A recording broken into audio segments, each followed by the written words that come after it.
Dieu a utilisé cette atmosphère de mettre chez Pharaon un rêve. Un rêve que personne, ni le plus haut sorcier de Pharaon ne pouvait expliquer parce que le temps était arrivé. Je prie, frères et sœurs, pour toi, en tant que prophète, que le temps, Kairos de Dieu arrive sur ta vie. Amen. Que Dieu Alléluia. Donc, frères et sœurs, ça c'est très important. Donc, l'importance du chronos de Dieu, cela ouvre des portes prophétiques qui ne s'ouvrent que pour un temps court. Que pour un court temps. Et tu dois saisir ce court temps. Imaginons sur l'instant que Esther n'avait pas été lucide pour se lever pour aller. On devait tuer tout son peuple. Parce que Aman avait déjà tout planifié, avait arrêté le mois, avait arrêté le jour pour détruire tout le peuple juif. Puis Esther et toute sa race, la Bible déclare que les choses ont été inversées. C'est Mardochée maintenant qui a été pendu. Je prie et je prophétise en tant que prophète, en levant mon main droite, que ta vie, que les ennemis de ta vie, ceux qui planifient dans l'ombre, ceux qui planifient, qui sont tapis dans l'ombre, qui en conquérir les hommes de l'Éternel des armées, je ne voulais point, je déclare en tant que prophète que tu ne voulais point, mais tu vivras et tu rencontreras les hommes de l'Éternel des armées. Amen. Alléluia. Amen. Tu vas comprendre l'importance.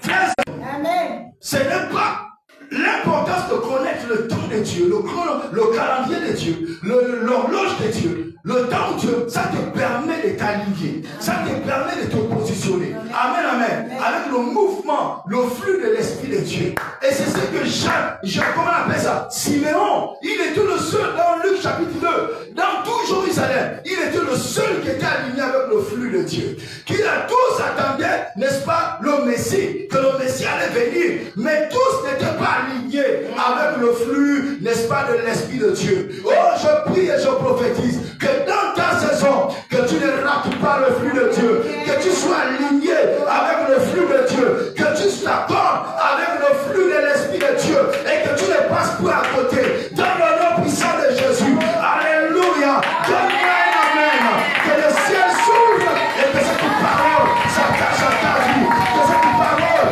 s'attache à ta vie, que cette parole s'attache à ta vie. Alléluia. Frères et sœurs, c'est très important. Amen. Alléluia. Amen. Gloire soit rendue à Dieu. Amen. Je peux parler rapidement des conséquences. Je vais prendre 4 petits points. Je ne serai pas très élargi. Alléluia. Amen. Les conséquences de l'ignorance de l'horloge céleste. Il y a des conséquences, frères et sœurs. Oui. De l'ignorance de l'horloge céleste. Il y a des conséquences. Il y a comment on appelle ça, un décalage spirituel. Lorsque tu es ignorant, n'est-ce pas, de l'horloge céleste, du temps où Dieu va agir, il y a un décalage. Et les choses sont décalées dans ta vie, compliquées dans ta vie. Amen. Et comme je le disais, on revient sur notre texte de Luc chapitre 18, 44. Jérusalem était passé à côté. Les choses qui devaient lui procurer la sécurité étaient à sa porte. Jésus, c'est celui qui devait apporter la sécurité d'Israël. Pour que plus 70 ans plus tard, on ne vienne pas détruire le temple, raser, tuer le peuple. Il était cette sécurité-là. Mais ils l'ont rejeté. Ils n'ont pas ouvert la porte de leur cœur. Ils n'ont pas reçu Jésus comme étant le Messie. Mais ils l'ont condamné, ils l'ont tout fait. Ils l'ont rejeté. Et il y avait des conséquences à cela. Et il y a eu comme un décalage. Le décalage, c'est que tant qu'ils n'ont pas reçu là, maintenant le décalage, c'est quoi? C'est que Jésus, lorsqu'il reviendra là, il ne revient pas d'abord pour les Juifs, il vient chercher l'église au monde. Et c'est vous comprenez cela? Donc il y a eu un décalage dans le calendrier de Dieu. Et lorsque l'église sera enlevée bientôt, Jésus revient bientôt, parce que tout ce qui se passe dans le monde, c'est le temps de l'église. Depuis l'ascension de Jésus et la descente du Saint-Esprit, on parle de l'église. C'est l'église qui est l'actualité sur la terre. Tout ce qu'on projette, tout ce qu'on planifie sur la terre, ça va à l'encontre de l'église. C'est pour attaquer l'église, c'est pour freiner l'église, c'est pour détruire l'église. Mais l'église ne sera pas détruite. Bientôt l'église sera enlevée. Et dans l'eschatologie, ça va enclencher dans le calendrier de Dieu les 7 ans de ce qu'on appelle le temps de la dispensation du jugement de Dieu. Donc il y aura 7 ans sur la terre où les gens vont vivre, il n'y aura plus l'église, ça va être, le mal va être accru. Et c'est pour comprendre cela. Mais à la fin de ces 7 ans, Jésus reviendra avec l'église. Amen. Et là, les Juifs vont le reconnaître et le recevoir maintenant comme un roi. Amen, amen. À Sion.